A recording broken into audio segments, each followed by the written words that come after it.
Жаңағы ақын Рүстем Төреге өлең айтуға келді дейді, әдейі іздеп келді. Ордасына кіріп келсе, Рүстем Төре төрде өзі жападан жалғыз ордасында қанжағын қайрап отыр екен бұлай қайраққа. Бұлай да қайрайды, жарақтатып, бұлай да қайрайды. Жанақ келіп, енді ордаға кіргесін сәлем беріп келгенде домбырасын кереге сүйісіп сәлем береді ғой. Сонда сәлемін алмастан Төре айтыпты: «Әй, домбыра ұстағаныңа қарағанда дәуде болса ақын шығарсың, сәлемді өлеңмен бер» деп айтты дейді. Сонда Жанақ мүдіріп қалыпты да бұрылып домбырасына қарай берген екен. «Неменеге қарай бердің домбыраңа?» депті Рүстем Төре.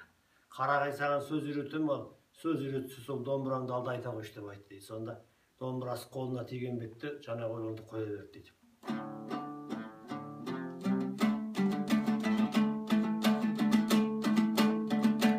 Ал қолыма тидің бе қарағайым, қарағайсыз керекке жарамаймын. Жел-желісті желмаям сені мініп, бұл үш жүздің баласын аралайын. Беретін ақбас құндыз ақ жамбым жоқ, өлеңіммен Төрені паралайын. Қарағайым қолыма тигенден соң ажарына ешкімнің қарамаймын. Ат биеден туады албанадан, ел ағадан азады тонжағадан. Өлөксі өлөкшінің аңдығаны, арлан бөрі соғады таусағадан. Сергелден сейіл серуен кезеңінде ер аттан мұқалады аттағадан. Балапан ұядағы ұшқандалар, қатын ерден үлгі алар нағадан. Бір ойынға бөлінген ойы оны жүзгі, сасқанда ақыл шықпас кембағалдан. Қаның бас қарақтаған қарашасын, нар үрксі жүк алар қарқарадан. Тұлпара қау болады аяғынан, ақсасауың алмайды бейпарадан. Рүстем атағыңды естіген соң келіп ем әдейі іздеп қарқарадан. Заман өтіп барады қилы-қилы, қазақ болды бұл күнде елдің сұлы. Иен жатқан иесіз бір ел болдық, белгісіз екеніміз кімнің құлы. Астында тақ аузында әмірі жоқ, сабақ ұрсақ жем қылдау сарттың ұлы. Атпен түйе тартуап келгендерге менде емес Рүстем түсің жылы. Рүстем сен асылдан қалған қиық, қазаққа сол себепті жүрсің сыйып. Бар медім мен білмейтін барар жерің, артың ашық болғанмен алдың тұйық. Бұл өмір байқамасаң теңіз болды, түбі жоқ өткелі жоқ бір тұңғиық. Беру үшін келгем жоқ, алу үшін ат мініп қайтайын деп шапан киіп. Біреу айтты Рүстем қастайды деп, жасқанбаған бетіңді жасқайды деп. Барсаң аман қайтпассың тоқта деді, ашуланса басыңдап тастайды деп. Кейбіреу Жанақ тілің ащы деді, бетің қайтпай араның тасты деді. Ащы тілмен Төрені соғып алып, алғызып қайтарсың басты деді. Мен айттым тоқталмаймын барамын деп, өлеңге оза шапқан дарамын деп. Тілім ащы болғанмен зәһәрі жоқ, жыла демес әншейін арамын деп. Алуына бастаппай отырса егер, бір толсыншы Төренің араны деп. Атаң мінген айрылған алтын тақтан, су алған толар болсын қараның деп. Деген уақытта бір аңшы даладан ұстаған түлкісін алып келді дейді Төреге. Бір балықшы балқаштан ұстаған сазан балығын алып келді дейді. Соны әкеп Төреге тартуға бергенде, көріп отырған Жанақ сөзге ілік қылып, сөзін әрмен қарай жалғап кеткен жер екен. Жазықсызға тартқыздың жазаны да, былықтырып былғадың тазаны да. Адал тамақ өтпейді тамағыңда, нұрлық етін салмасаң қазаныңа. Ұрлап келген жылқыны мезетінде, кісінеттің тұсыңнан азаныңа. Тышқанына аңшының жарналас боп, балықшының ортақ боп сазанына. атаңның қолы жеткен ұсынғанға белгілі бір беледі мұсылманға жауға жарақ болғанда дауға дарақ ақыл тауып беретін қысылғанда аруағын атаңның боққа бұлғап төмен болдың тұрғылас тұсыңнан да отбасын ошаққасын аңдимын деп бастан бақыт айрылдың құсыңнан да дегенде Рүстем төренің ашуға келіп қалды дейді. Қанжарын суырып алып тоқтат кәнекей, таста домбыраңды деп жанаққа төндіріп жіберді дейді. Сонда жанақ қылыштың жүзіне төренің көзіне қарап тұрып айтқан сөз екен. Тастар болсам басында бастамаймын, жон терімді тілсең де таспадайын.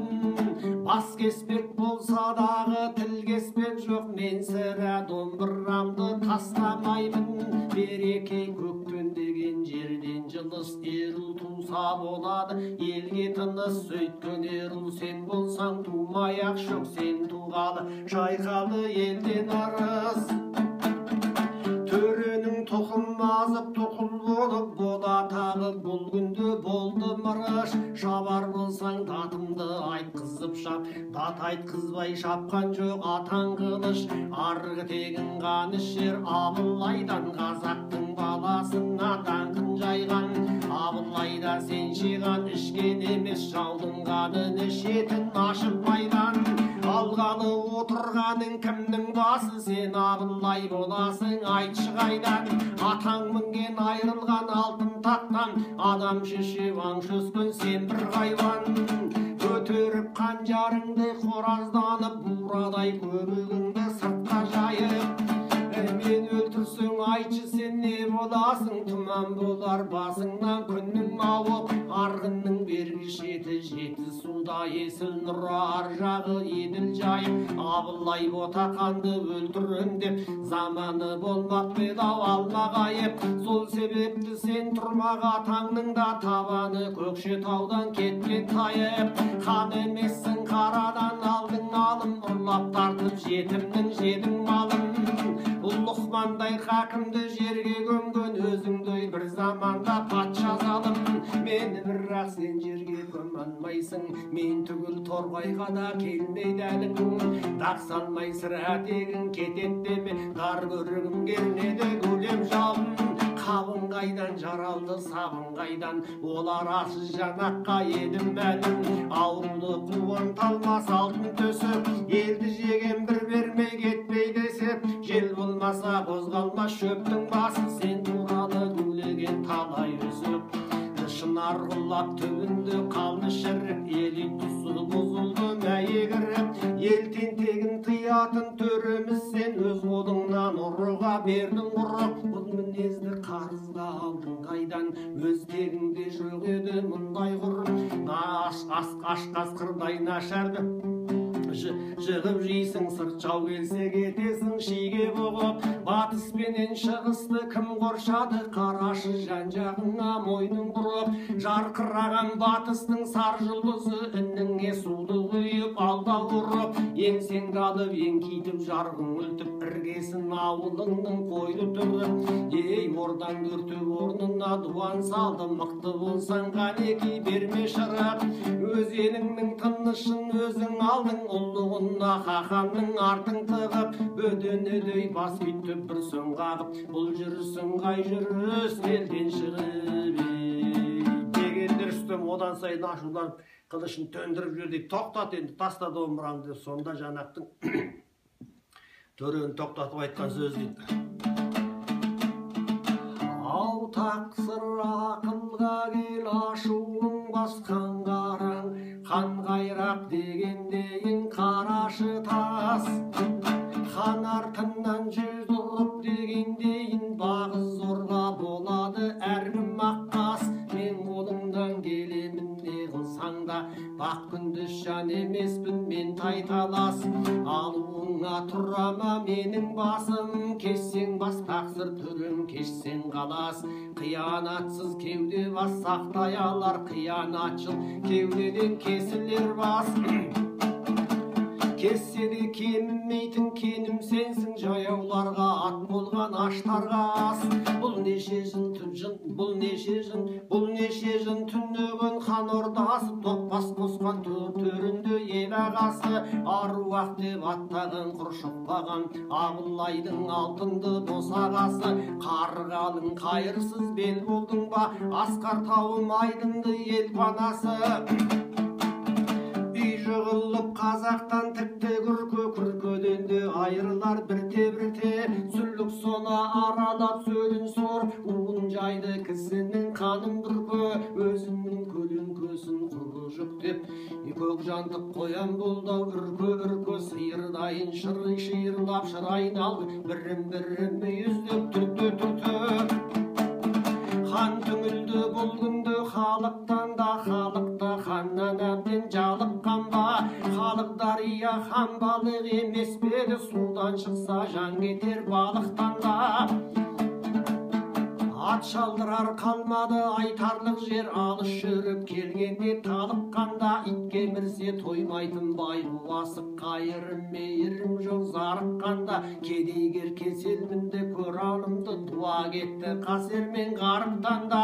Ордан орғып өтетін өрен тұлпар, аттай алмай арып жүр арықтан да. Кімге ауыр кімге жеңіл айтшы төлем, ел ұйқысын ергішті сарыққанда. Шықс жерімді шертіп тұрып сөйлейін деп, жүрушем әдейілдеп барып ханға. Атаң Абылай қазақтың кегін алған, жауды уып қалмақтың шебін алған. Түрікпеннің түбінен туын алып, арыстанның аузынан жемін алған. Қазақтың кең даласын жаудан қорғап, қазақтың сары алтынның тегін алған. Ханзада мендігімді бұлғыласын, көлсіз жерде жаза алмас қуғылашын. Дегендердің тілегі қабыл болды, хан тағы төңкеріліп туғыласын. Кеш алды яр алдыңда болса қатам, деп келіп ем ордаңның дәмін татам. Ер мінезді ер көскен жанақ едім, айтып едім айтқан соң өзің қатаң. Тас түскен жерін ауыр дегендейін, түскен жерім төрем сен саған батам. Жолың болып атаңның бағын берсін, тәңір алдында мұстажап берген батам. Қай түкпірін табамын кең ойыңның, бақайынан келем бе зор бойыңнан. Ал алды яр осымен сөзім қысқа, мүжісіңді басымын өз бойыңды кей. Бұл енді сол заманда бұл патша үкіметінің қазақ даласын отарлап, хандық билікті бір жола құлатып, қазақтың елдігінен айырылып, отарлауға әбден отарлық астында қалған кезі болатын ғой. Қазақтың мемлекеті жоғалған кез ғой. Жаңа соны жоқтап тұр ғой, жаңа мемлекетті жоқтап тұр ғой. Сол сөзді айту үшін келген біреулер жазады ғой, анау ат мініп шапан киюге сұрақ келгенде олай емес, мен беру үшін келгем жоқ, алу үшін беру үшін келгем жоқ дейді. Мен шерімді тарқатып шертіп сөйлейін деп келдім, елдің жағдайын деп. Сол елдің мұңын төгіп айтады ғой. Сонда жаңа қылышын қайрап ашуланып қаншама бүгін қоймай сөзбен сойғанда, сынағанда соған шыдап төрі Рүстем басын шайқап отырып айтты дейді. Әй жанағым, айтқан сөзіңнің бәрі рас. Мен осы ақындар жоқты айтады деп ойлаушы едім. Ақындар барды айтады екен ғой, сөзің шын. Жарайсың енді. Ал енді осы келгенде келдің ғой әдейілеп, ал мен саған дүние мүлік берейін, қалағаныңша сұрашы деп айтты дейді. Содан жаңа жанақтың енді әлгі сөздің бәрін айтып алып, енді төреден дүние мүлік сұрап тұрған жер екен. Ау тақсыр сияр қандай, сыймас қандай, аран ашып нәпсісін тыймас қандай. Біріншіден соны бер маған берсең, тәуір көрген кісіңе қимас қандай. Екіншіден соны бер маған берсең, беретұғын кісіңмен сыйласқандай. Үшіншісін берерсің біліп өзіңмен, жанақ бұран ағаш сенсің кезім. Кім берді десі Рүстем беріп еттеп, жоғалтпай жүрерлікті сақтап көзін.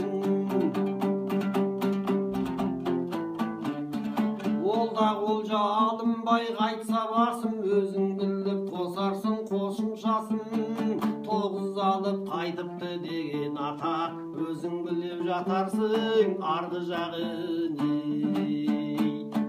дегенде жақын көрген кісіме қимайтын едім деп бір жап жаңа жанат ішікті әкеліп иығына жатты дейді ғой енді. Өте қымбат, өте асыл бағалы бұйымды. Сонда жаңағыны шапан жанат ішікті иығына жақпан кезде Арман Қаратөбел айтқан өлеңі.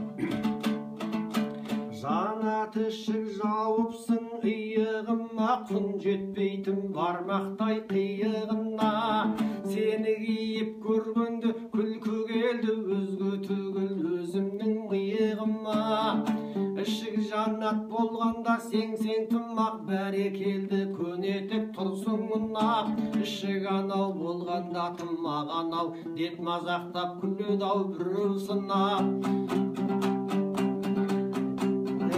Мата көйлек кіргір боп жыртық бешпет, жамаулы шалбардағы тұр кес-кестеп. Сендерді жасырам деп қиын болды-ау, бір үйге барғанымда белім шешпек. Апарып қоямын ба үйге тығып, бар киімім үстімдегі ішік көштеп дегенде үстім түрі күліп жіберді да түгел жаңа жанаққа ішіктен басқа киімнің барлығын түгел киіндірді да мынау мінгізген атым деп бір көк алатты әкеп есіктің алдына байлады дейді. Сонда атқа қарап айтқан: көк алат ат екенсің, ерге лайық, жағаң жасыл жайлау ғой, төсің қайық. Әлі де болса құлынды ат қылады, шар тартып қалғаныммен жасыл байып. Аяғыңда ақаурық, арқаңда дақ, тұяғың тасылмейтін мұзға тайып. Ескек жел емен бел, ескек желіс өз екпінді. Омырауың арасы еділ жайық, бірақ сенің сәніңді келтір алмай, сенде емес болады ғой мен де байып. Ерім анау тоқымым қырық құрақ, сыныңды кетіреді-ау сенің бірақ. Сүмерге сұлу денең үйле салмай жабығып тұрасың-ау қайран пырақ. Төреден де сұрауым асып кетті, сұлу ерді аламын кімнен сұрап. Көк алат көрінгеннің көзін бұзып, кімнің аты демей ме біреу тұрып. Сонда сенің сәніңді кетіреді-ау сұмер тоқым, қайтейін қалғыр құрып. Бір үйге барып түсі қалғанымда ер тоқымды жүремеу алып кіремей.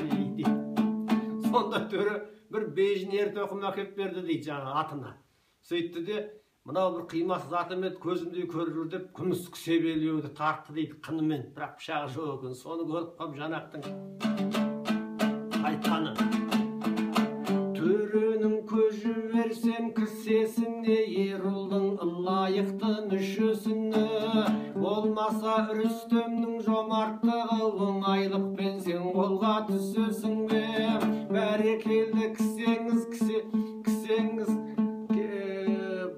кісен кісаққа келістіріп қашебе соққаны хат. Құрманы сонда түгел болар еді, өзіне сай болса егер қынмен пышақ. Қынсыз кісе асынба деген бар ғой, жарақсыз жауға шапқан батыр болса дегенде кісесіне қынымен пышағын тағып байлап берді дейді. Сосын ал жанағым тағы не сұрайсың, сұрайтының бар ма дегенде Арманға айтып тұрған жері: мен үйімнің жасымда безіп едім, кедейлікпен 300-ді кезіп едім. Аз бергенді қопсытып көтермелеп, бермегенді сөзбенен езіп едім. Көп бергенді қопсытып көтермелеп, кімде болса сырт емес көзін дедім. Не өліп не көп алып қайтуымды үйімнен шыққанымда сезіп едім. Жасымда кедей өстім жалаң аяқтай, топқа да кіре алмастан жүрдім саяқ. Су түсіп ап қырсыңыма қу кедейлік, найзасын жетер жетпес жүрді таяқ. Өлеңменен құтылдым бір-ек ауыз, әйтпесе босатқан жоқ ол мен аяқ. Ол жанақтың айтулы сыбағасы, тоғызымды береді айтқызбай ақ. Тоғыз басы ата Сәнсіз жамбы болар, жамбыға құндыз қосса сәнді болар. Жансыздан төрт немесе бесеу болар, қазақ жолы қалғаны жанды болар. Жандының басы сонда түйе болар, жанында тұтам емшек бие болар. Жалаңаштық түйеге жарасымсыз, үстіне кілем жапса жүйе болар. Шапан жапса жәнеге торқа болар, торқа шапан тоғызға орта болар. Аяқ жағы болса да тай-тайынша, қонағасы күндікке сорпа болар. Дегенде айтқан тоғызын әкеп алды да тартты дейді мына. Ал жанағым тағы нең бар сұрайдың дегенде, алғанымды жүрерінің қайда қысып, төренің қытығына тиіп кетсем деп айтты дейді.